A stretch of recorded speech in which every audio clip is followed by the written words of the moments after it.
Good afternoon. Today I will be presenting my small group presentation on the topic of cyber harassment. To start off with a summary from the case study, on the University of Texas at Austin's Ethics Unwrapped website, the case study of cyber harassment features a middle school teacher based in Mexico by the name of Idalia Hernandez Ramos, who faces harassment firsthand. In 2013, she discovered that a student of hers posted on Twitter calling her profanities online. Hernandez then questioned the student about her behavior and the reason why the student did such a thing. The student stated that she was upset at the time. Enraged and upset, Hernandez uploaded a video of the situation in which she demanded her student to give a public apology to the classroom. This in turn caused the situation and video to garner a lot of attention online. While both the teacher and student were victims of cyber harassment, others claimed that the teacher took it up a notch and endangered the privacy of the student by uploading the confrontation online.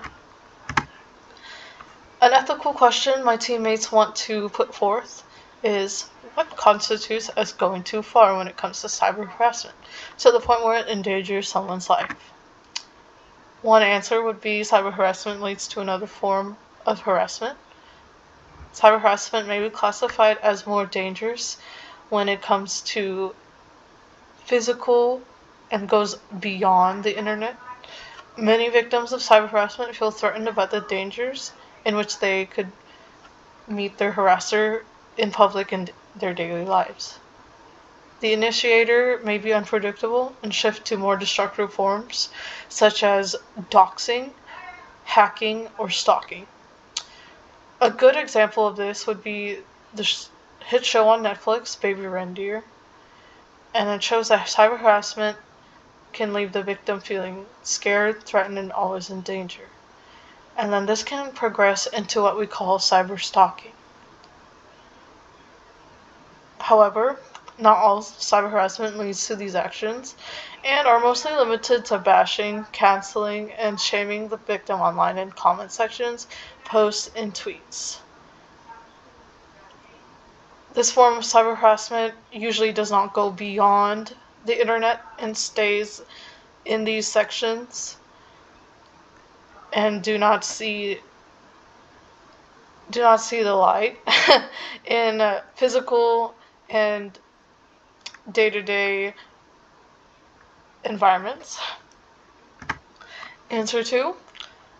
Cyber harassment is limited to comments without external forces of harassment. So similar to the case study, the most common cyber harassment is profanities, disagreements, and bashing.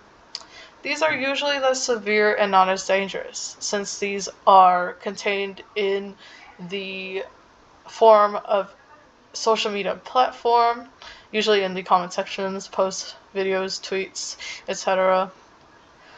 However, this is the most commonly practiced due to the anonymity the internet gives people by hiding under a username and freedom to type whatever they like. However, these forms of cyber harassment over time can damage the victim's self-esteem, ego, and image of themselves, especially consuming these forms of social media in which it takes one click just to open it up.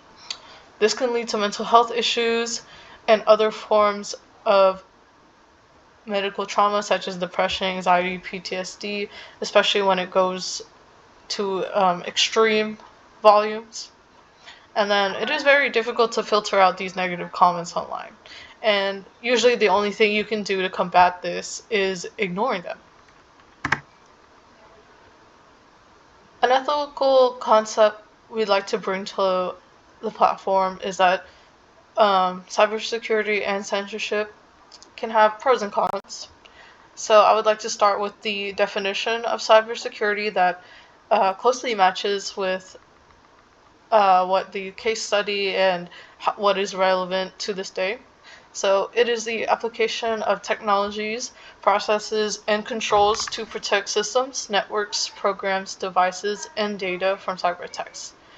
One thing I'd like to add, it also protects people using the network or platform online. And then a relevant form a relevant definition of censorship would be the practice of applying a predetermined set of rules to user-generated content in order to determine whether that content is permissible or not. Some issues for these is that it's hard to regulate. People argue that the government should regulate this, or the app developer should regulate this. There usually is either no limit to this if it is owned by the app developer. But also there's issues with stripping of free speech, especially when you are removing some posts, some speech, some keywords into the post. And then many app developers and social media platforms have implemented measures to protect users and filter out negative content and messages.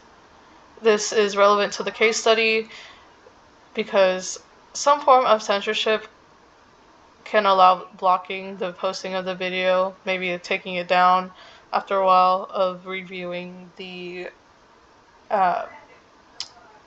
terms and conditions, or hiding the identities of the person, such as blurring out the faces, blurring out any form of identification.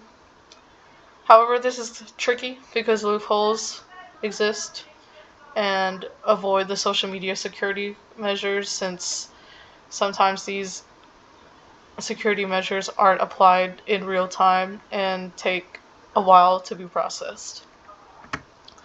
So, my solution, I would say some form of moderation should be implemented in which the social media developers have the power to do so.